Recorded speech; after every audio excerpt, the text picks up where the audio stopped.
we live in a society where there's sex to the left of us, sex to the right of us. It's all around, but go try to have a normal, mature discussion about it, and it can be really tough. I'm here with Lee Woodruff, who is a contributor to CBS News, and she's written a very provocative article that was in Ladies' Home Journal about sex and about your personal experiences. So why don't you just describe what the article's about? The article, which was titled, I'd basically rather have a great night's sleep than an orgasm, which is not 100% true, but it was really sort of ripping the lid off an issue that I hear women talk about all the time at my age, and I'm in my 50s. These are women in long-term relationships.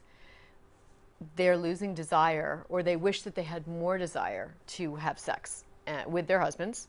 And it's so many different factors, and they're avoiding it. And so I think for many of us, we feel like, what's wrong with us, especially in this 50 Shades of Grey era where everybody's talking about, tie me up, tie me down. And you can feel pretty inadequate. Well, that's interesting you bring that up, because you don't have to. I mean, most people are not tying each other up, right? And yet you can have excitement from other things. You don't have to put somebody in handcuffs. It's all about thoughtfulness. There's nothing more sexy than being thoughtful, right? And communicating. Tell me specifically what's gone on with the arc of your relationship. Bob and I were like every couple. We've been married 25 years. Crazy, head over heels, burned my skin with his touch in the dating days. And I still would describe our relationship as pretty wonderful, and I think people around us would as well. But it's really me. What I say is, it's not him. He's still knocking on the door. I just don't always feel like answering it. And as you heap responsibility on, as you get older, kids, aging parents, your own physical changes with life, full-time job, there's less and less time or the spontaneity to have great sex that you used to have. You touch on so many different factors that are responsible.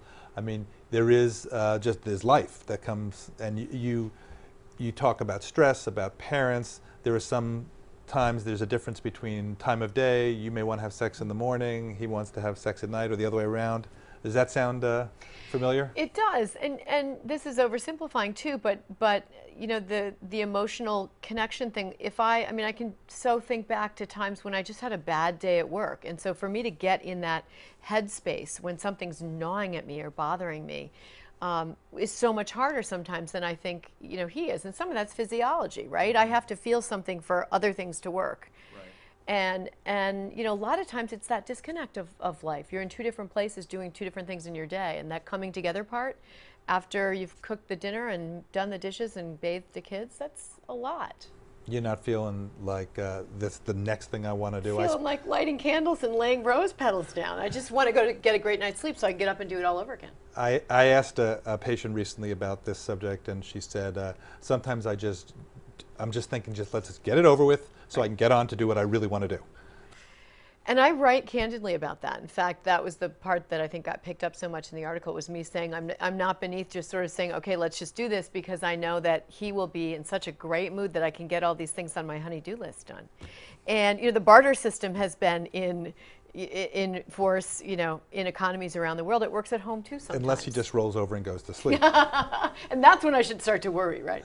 But one of the things I've learned over the years is that there is a little bit of a myth about male physiology, that we don't need the intimacy, we just need to do the act, and then that's it. And I think one of the things that can happen is that women stop touching their mates because they're afraid of starting something that they don't want to finish. Mm-hmm. And of course, to the guy, we're all bottomless pits, me included, and so they're thinking, oh, what's the matter with me? I'm not as attractive. So I've actually had sessions with my patients when I kind of finally figured that out. I see the woman, and then I see the man. I bring them back together. I go, wait a second, you guys aren't communicating.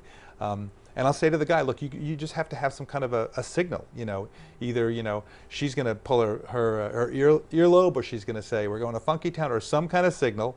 But otherwise, let her touch you without assuming that you're going to have sex, and tears, and it really improves relationstes. It's a great point, because I know if I think back to myself, I know that that's probably true with me. And yeah, you start your signals. You worry about your signals. What does it mean? And I'm not ready to do that. And then you probably start being less physically intimate, and that's when that's when things get sad, I think.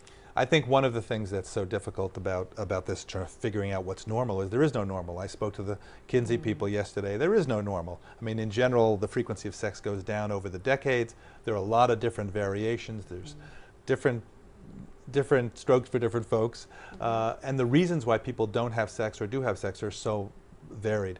I mean, before menopause, there was all the things of life, the stressors of life, and you touched on them, the stresses, maybe just not wanting to make love when your kids are in the next room, or it's a tough day, or you're upset about something and all that, and guys maybe tend to be a little bit less sensitive to that, but we're sensitive to it too.